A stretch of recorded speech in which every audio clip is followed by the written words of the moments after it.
ఆర్టీసీని నిర్వీర్యం చేసేందుకు రేవంత్ రెడ్డి ప్రభుత్వం కుట్ర పన్నుతోందని ఆరోపించారు మల్కాజ్గిరి ఎంపీ ఈటెల రాజేందర్. ఆర్టీసీ ఉద్యోగుల త్యాగాలు వృధాగా పోవని 4 కోట్ల మంది తెలంగాణ ప్రజల మద్దతు వారికి ఉంటుందన్నారు. తెలంగాణ ఏర్పాటులో కీలక పాత్ర పోషించిన ఆర్టీసీ ఉద్యోగుల సమస్యలను వెంటనే పరిష్కరించాలని డిమాండ్ చేశారు. హైదరాబాద్ హకీంపేట బస్ డిపో వద్ద జరిగిన ఆర్టీసీ ఉద్యోగుల ఆందోళనలో ఎంపీ ఈటెల రాజేందర్ పాల్గొని వారికి మద్దతు ప్రకటించారు. మళ్ళీ ఈ సావులు కూడా తప్పకుండా ఈ సావులు వృధా పోవు. వీళ్ళకి 4 కోట్ల తెలంగాణ ప్రజల అండ ఉంటుంది. ప్రతి నిత్యం పేదవాళ్ళ ఆశీర్వాదం ఉంటుంది. ఇలా ఎర్రటి ఎండలలో 12 గంటలు డ్యూటీ చేస్తున్న మా కండక్టర్లు, మా డ్రైవర్లు ఇలా మొత్తం చెమటపాలైపోతుంటారు, ఉడికిపోతూ ఉంటారు. అయినా తెలంగాణ ఆర్టీసీ కార్మికుల సమ్మెకు బీఆర్ఎస్ నేత జీవన్ రెడ్డి మద్దతు పలికారు. జగిత్యాల ఆర్టీసీ డిపో దగ్గర కార్మికులు చేస్తున్న ఆందోళనలో జీవన్ రెడ్డి పాల్గొన్నారు.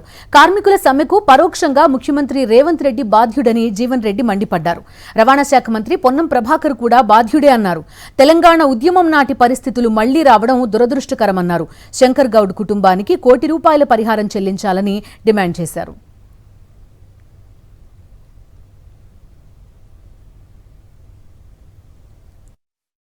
చర్చలు కొత్త అంశం ఏం లేదు.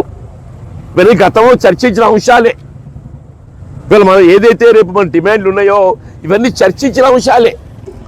తెలంగాణ రాష్ట్రాన్ని సాధించుకున్న తర్వాత కూడా మళ్ళీ తెలంగాణ రాష్ట్ర ఏర్పాటు ఉద్యమాన్ని తలపింపే చేసే విధంగా, ఆయన శ్రీకాంతాచారి బలిదానాన్ని తలపింపే చేసే విధంగా మన సోదరుడు శంకర్ గౌడ్ గారు ఏదైతే ఉందో వీళ్ళ ఆత్మత్యాగం, ఆత్మహత్య పాల్పడడం నిజంగా కూడా బాధాకరం.